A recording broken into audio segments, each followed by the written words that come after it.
மிக முக்கியமான ஒரு விஷயத்த சொல்றேன், நல்லா கேட்டுக்கோங்க. மிக முக்கியமான விஷயம், வாழ்க்கை பிறப்புங்கிற ஒரு கோட்ல ஆரம்பிக்குதா இல்லையா?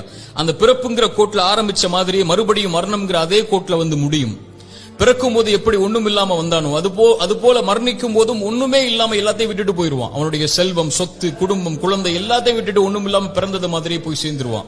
அப்ப எதுக்கு இந்த வாழ்க்கை, எதுக்கு இவ்வளவு பெரிய போராட்டம்னு கேட்கக்கூடியவங்களுக்கு இறை தூதர் இந்த 3 செயல்களை நீங்க உலகத்துல வாழும் போதே விதை போடுங்கன்னு சொன்னாங்க. அது பின்னால நீங்க அறுவடை செய்வீங்க, நீங்க மரணிச்சதற்கு பிறகும் உயிரோட வாழ்வீங்க அதன் காரணமான்னு சொன்னாங்க. அந்த 3 விஷயம் என்ன தெரியுமா? முதல் விஷயம், இறைவன் உங்களுக்கு செல்வம்னு ஒண்ணு கொடுப்பான், அது பிறருக்கு இந்த உலகத்திலேயே கொடுத்து உதவுங்க. அதன் மூலமாக ஒருவன் பலன் பெற்றிருந்தால், அதன் மூலமாக இன்னொரு பலன் பெற்றிருந்தால் அந்த தொடர் நன்மை உங்களுக்கு வந்தடையும்னு சொன்னாங்க. இரண்டாவது, இறைவன் உங்களுக்கு கல்வின்னு ஒண்ணு கற்றுக் கொடுப்பான். எதுவா இருந்தாலும் சரி, ஒரு எழுத்தா இருந்தாலும் சரி, அது பிறருக்கு பலன் பெற கற்றுக்கொடு. அதன் மூலமாக அவன் பலன் பெற்றிருந்தால், அதன் மூலமாக பலன் பெற்றிருந்தால் அந்த நன்மை வந்து சேரும்னாங்க. மூன்றாவது, இறைவன் உங்களுக்கு குழந்தை ஒன்று கொடுப்பான். கணவன் மனைவி நோக்கமே அதுதான். அந்த குழந்தையை நல்ல முறையில் வளர்த்தெடுத்து அந்த குழந்தை உங்களுக்காக பிரார்த்தனை செய்யும் அளவிற்கு நீங்கள் வளர்த்திருந்தால் அந்த குழந்தை செய்யக்கூடிய பிரார்த்தனைன்னு சொன்னாங்க. அப்படி நல்ல குழந்தைகளை இந்த பூமியில் இருந்து மரணிப்பதற்கு முன்னதாக வளர்த்தெடுப்பதுன்னு சொன்னாங்க.